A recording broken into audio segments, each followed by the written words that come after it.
everybody, I'm back. I know it's been about, I don't know, maybe a little under 2 years since I posted only two videos and then I stopped altogether.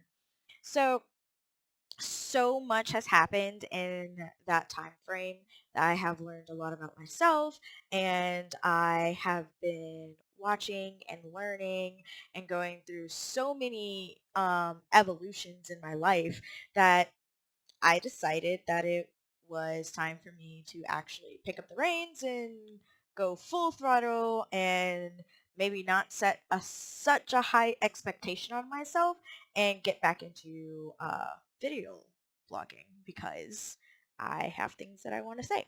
So here we go.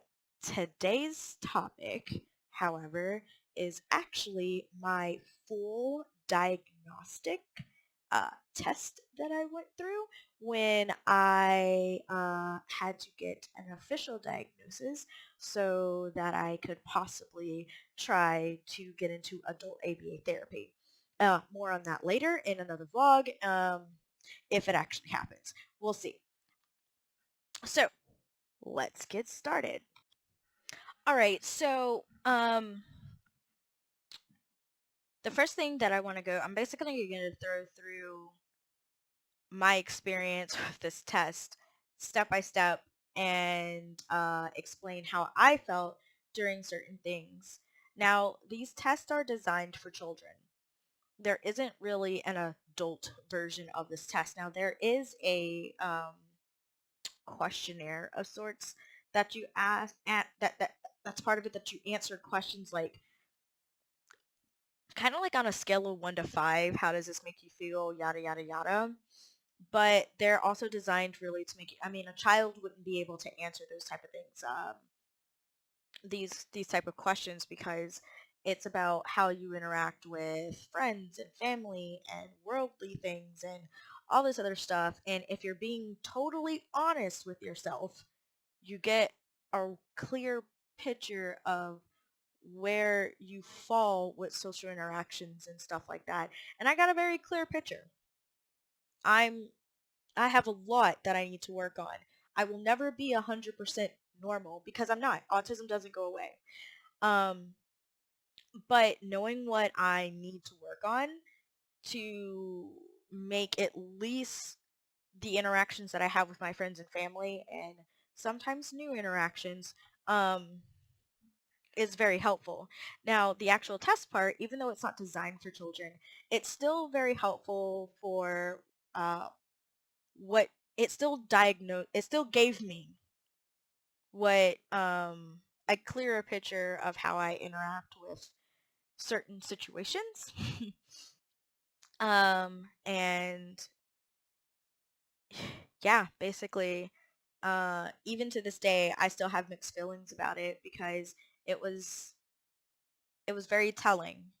And though I needed it and wanted it to be done, I don't think I was fully prepared to read the report and come to a full understanding of what that meant. And sometimes it makes me think that when parents of little children get that report, it kind of made me be like, wow, this is probably a fraction of what they feel like, these feelings that they're going through. When they're reading this medical and terms and all this other stuff and seeing it on paper in black and white. This is what your child is. This is what your child does. This is what your child has. Now let's move forward and see what happens. The very first thing that happened that I was not prepared for was I had gone to see this examiner multiple times, and I would always sit in the same spot on the same couch every single time. But I was not allowed to today. On that day, I had to sit at the table, and I was not happy about it. Everything in the fiber and inside me said this is wrong. Why can't I sit where I want to sit, where I'm comfortable with sitting? And it it didn't dawn on me at the time, but I'm like that. with other things in life. Um, when it's in my domain. And even though this was the examiner's office, when I am there, that is part of my domain and I'm allowed to be myself. Thus, that spot was my spot and I was not allowed to be there. So it literally took me like 30 seconds to about a minute and a half to fully process the fact that I was not allowed to sit in that spot and I must sit at the table. Now, the examiner noted that I readily joined the examiner because I didn't have a meltdown. I could have had a meltdown. In the past, something like that might have given me a meltdown, but I've come a long way. So, now if anything else had happened during that time frame that kind of compounded that, then that would have been the first little thing to start a meltdown. But it was not the source of a complete and total meltdown at this point in time. Yay me. So I did eventually join the examiner at the table and we got started. And from there is when everything just gets all types of crazy and a lot of weirdness happens.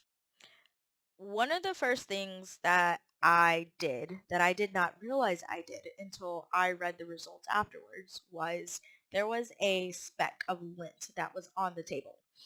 And I listened to everything I was being told. I answered all the questions that I needed to answer. Very shortly, I might add. That is definitely a note in there that I did not provide more information than needed.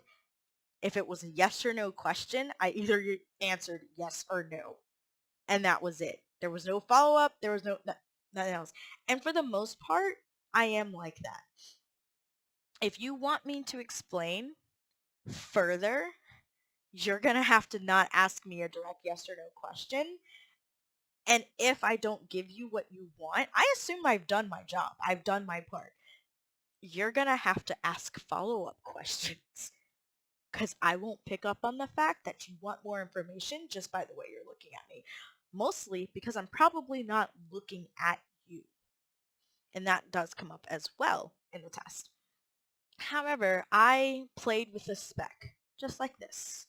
Back and forth, back and forth, back and forth as I was answering questions, and I didn't actually stop messing with the spec until she took it away. And she didn't forcefully take it away. It was after we had a little break. She came back to the table and she wiped it off the desk. But she let me mess with that spec the whole entire time, which I'm glad of because I think it was a coping mechanism for me for not being able to sit in my spot.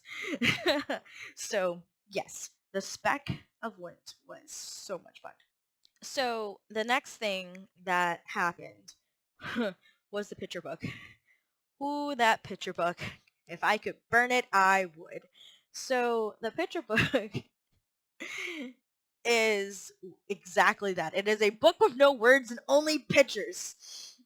But I was told that I was asked to tell a story based off of the pictures in the book. So I was like, okay, sure. I did not realize how difficult a task that would be and how enraging of a task that would be until I opened the book. I open up this book and I see this picture of a boy and he's in bed and he's asleep and he obviously was reading a book when he fell asleep, but I don't care about any of that. I care about the fact that in his room there is a nightstand, and on the nightstand there is a lamp, and on the lamp is a belt. Why is there a belt around the lamp? It's wrong. It shouldn't be there. Why is it there? And it wasn't like it was just like thrown on the lamp. No, it was tied around the lamp like it was supposed to be there when it's not supposed to be there. Oh my goodness. I had a very hard time getting past page 1 because of that. And I actually said the first words out of my mouth were, I don't like the fact that there is a belt around the lamp. And the examiner actually said to me, she goes, it doesn't bother me. However, I don't have autism. And nearly every person with autism has had a problem with the belt being around the lamp. I said because it's wrong and it's not supposed to be there. So then I take a deep breath and I then try to tell her a story, and it's terrible, terrible by the way, because I can't formulate a story out of what I'm seeing because all I can tell her is what I see. I see him like there's a boy and he's laying on the bed and he fell asleep by reading a book because I'm saying what I say. That's not technically a story, people. I found this out. That's not a story. That is literally just saying what you see in the page. I'm very literal about it. So I turn the page and they're like floating in the air and I'm just like, how did you get here? And it I hated it. It took me probably longer. Like, I think it took me like at least 15 minutes to get through like 7 pages of this book because it ended up with dragons and like a chessboard and none of it meshed and I couldn't create a story, folks. Guys, I couldn't create a story. And every time I flipped the page, I was more and more angry because none of it made sense. Oh my gosh, I wanted to burn the book. I really did. I wanted to burn the book. And she puts in her notes about how upsetting the book was to me because it was, and to this day, like to this moment, to this very moment, the book was very upsetting.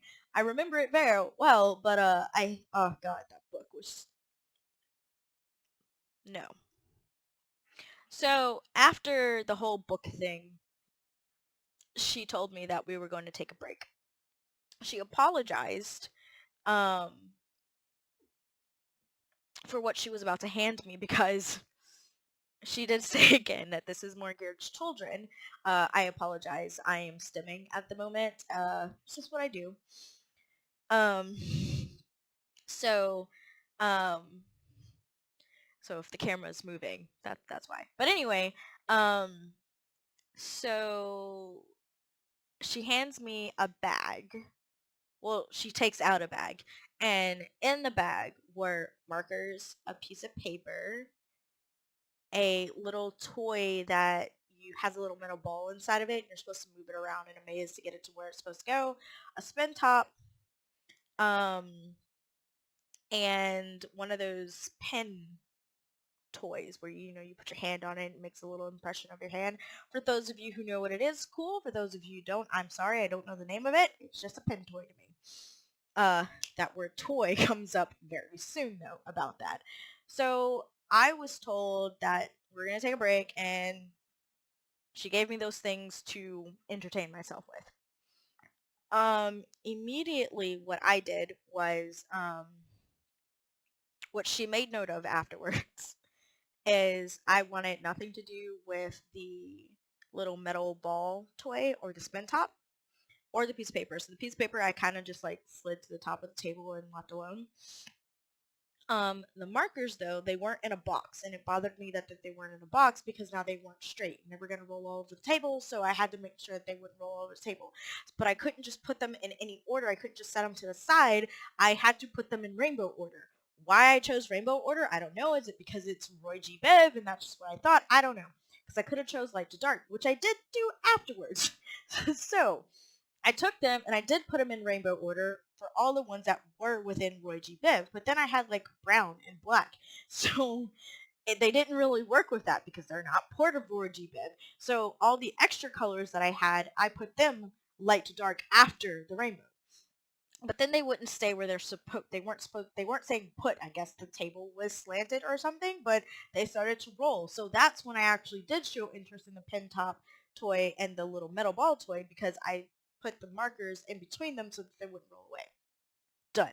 Okay, that is accomplished. Now I have the little pin toy um to work with. And I take it out of the box and I start to repeatedly mess with it, and I'm just back and forth because this is a sensation that I like.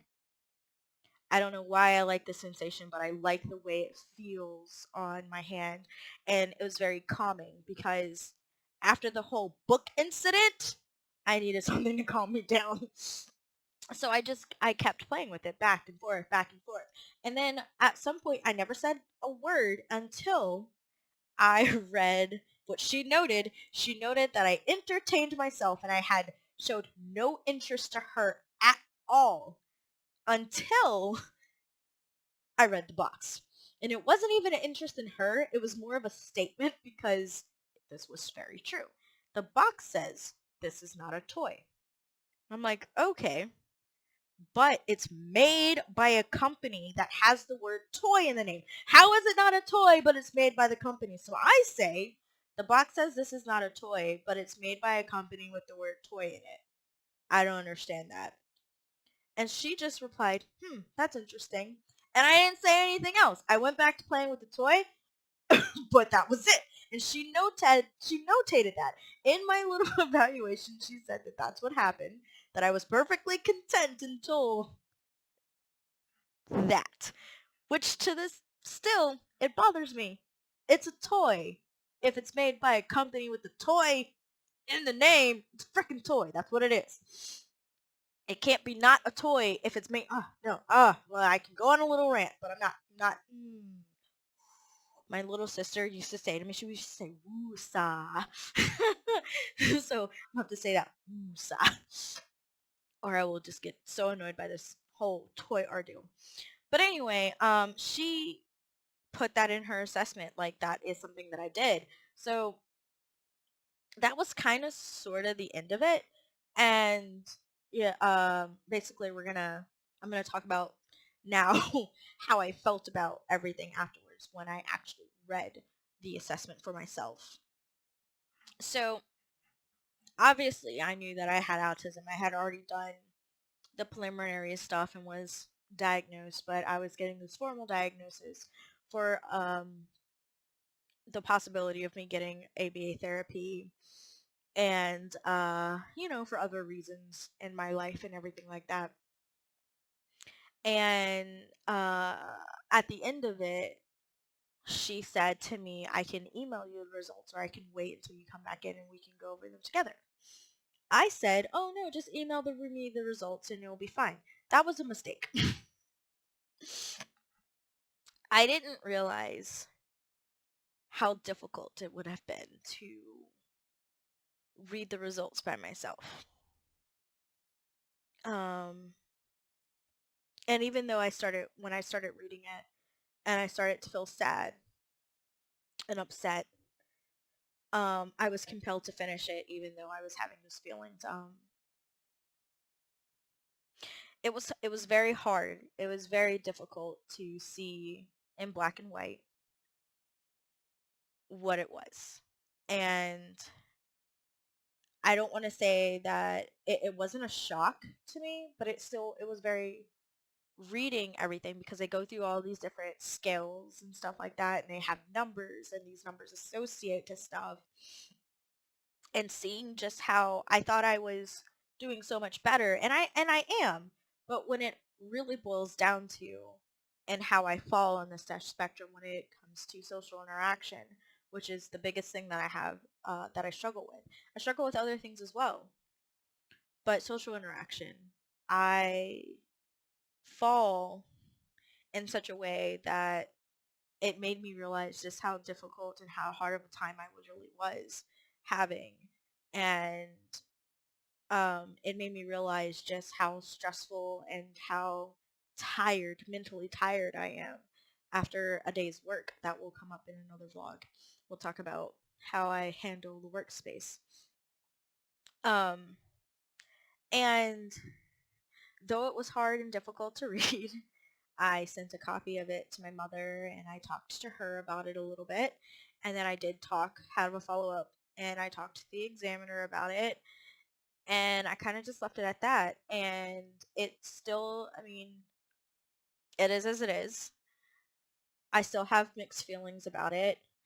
But all I can really do is move forward and continue to work on my goals that I have set for myself, and I have achieved some of them. One of them was a concert that will come up in another vlog as well. But yeah, so that's just kind of my experience, and that's how I wanted to start my venturing back into vlogging. I don't want to make any commitments of I'm going to do this every week. My one commitment that I am going to try to do is one vlog a month. So it'd be really great if you guys would subscribe, click the little notification bell so you'll know when it comes out next month. I already have my topic. I just gotta get it all worked up. And I want it and share it. Please share with everybody because there's all this talk in the media and everything about children with autism and all this other stuff, but the simple fact is that children with autism grow up to be adults who have autism, and there's plenty of adults who have autism that never got diagnosed, that are getting diagnosed in their late 20s and their early 30s, like me, who are now having to try to navigate and figure out coping mechanisms and go to therapy to figure out how to socially interact with a world that's not meant for people with autism. It's meant for a normal person. And um, if someone in the normal world, I should say, is able just to look at this and kind of even just understand that we're not diseased and we're not incapable of having a conversation, it just may take us a little bit longer to get there. That's a win for me.